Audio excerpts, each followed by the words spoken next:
حضور کی ولادت پر خوشی منانے سے کافر کو بھی فائدہ پہنچتا ہے۔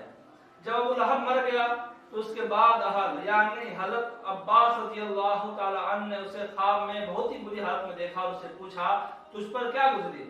تو اس نے جواب دیا تم لوگوں سے جدا ہو کر مجھے کوئی بھلائی نہیں ملی سوائے اس کے کہ کلمے کی انگلی سے سیراب کیا جاتا ہوں اس دن جس دن کہ حضور کی پیدائش ہوئی تھی اور ان کی پیدائش کی خوشی میں نے صہیبہ لونڈی کو اپنے اسی انگلی سے آزاد کیا تھا۔ یہ حدیث مبارکہ بخاری شریف جلد نمبر 2 میں ہے۔ اسی حدیث مبارکہ کو امام جلال الدین سیوطی رحمۃ اللہ علیہ نے بھی لکھا ہے۔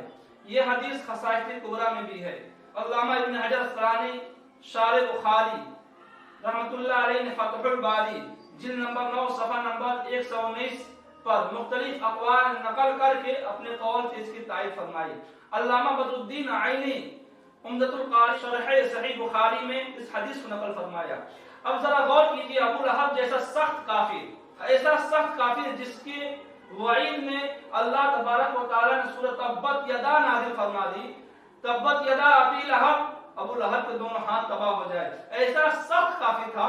وہ کافر تھا، ہم مومن ہے، وہ دشمن رسول تھا، ہم عاشق رسول ہیں۔ اس نے اپنے نبی کی پیدائش کی خوشی نہیں منائی بلکہ اس نے اپنے بھتیجے محمد کی پیدائش کی خوشی منائی اور اپنے کلمے کی انگلی سے اپنے لونڈی کو آزاد کر دیا تو اسے قبر میں اس دن راحت ملتی ہے، اسے کچھ قطرے پانی کے مل جاتے ہیں جس سے اسے سکون مل جاتا ہے۔ جب ایک کافر نبی کی پیدائش منائے تو اسے کچھ راحت مل جاتی ہے، اس کے عذاب میں کچھ تخفیف کر دی جاتی ہے، تو اگر مومن یہی کام کرے نبی کی پیدائش منائے تو پھر اسے کتنا فائدہ پہنچے گا۔ قطب زمان سید عبدالحلیم سیوانی رحمۃ اللہ علیہ وہ میلاد تو بڑی دور کی بات ہے، وہ فرماتے ہیں کہ جب سلام و قیام میں حاضر ہوتا ہوں میں تو مجھے دست غیب سے جام ملتے ہیں۔ آپ فرماتے ہیں ملتے ہیں جام میں کہ مجھے دست غیب سے مصروف ہوتا ہوں تو سلام و قیام میں۔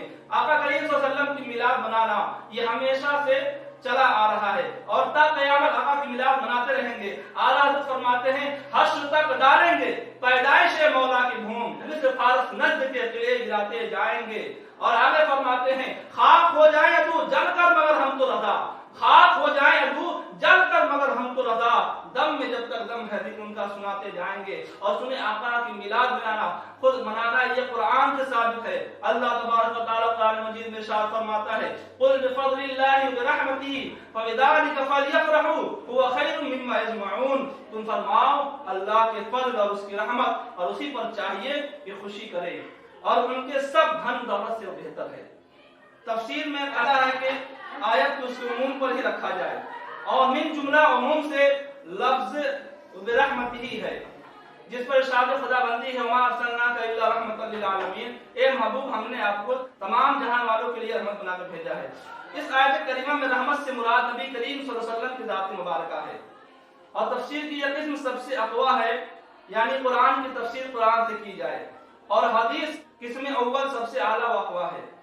اس تعلق سے علماء نے ایک قاعدہ یہ بیان کیا ہے کہ تفسیر قرآن بالقرآن مقدم ہوگی، تفسیر قرآن بالحدیث و آثار صحابہ و تابعین، جیسا کہ اسی مقام پر مفسرین نے اس آیت کی تفسیر کی ہے۔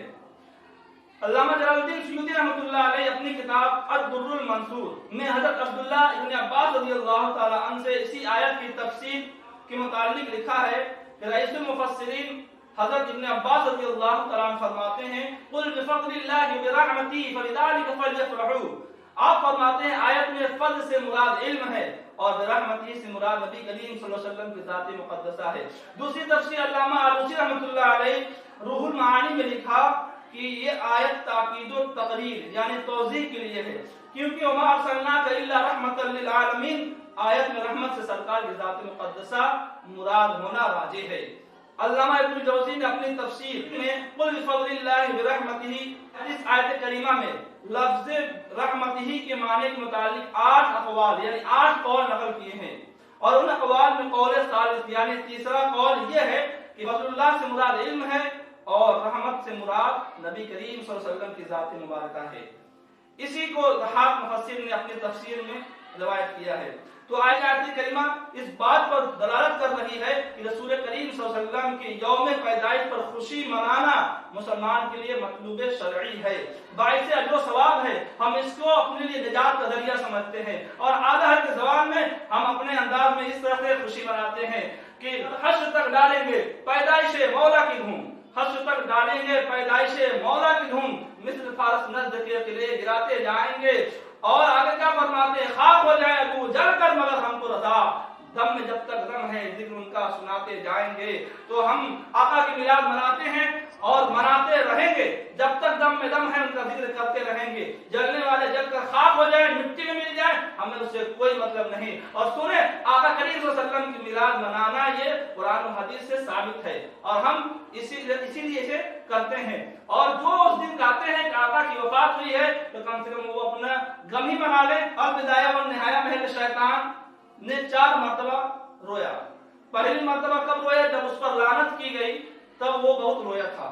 دوسری مرتبہ جب اسے آسمان سے پھینک دیا گیا دنیا میں تب بڑا رویا تھا۔ اور تیسری مرتبہ جب پیارے آقا صلی اللہ علیہ وسلم کی ولادت ہوئی اس وقت بہت رویا تھا۔ اور چوتھی مرتبہ جب سورہ فاتحہ نازل ہوئی اس وقت رویا تھا۔ تو آپ خود فیصلہ کر لیں کہ کس کے ساتھ ہونا ہے، شیطانی گروہوں کے ساتھ ہونا ہے یا مسلمانان اہل سنت سنیوں کے ساتھ رہ کر کے آقا کی میلاد کی خوشی منانا ہے۔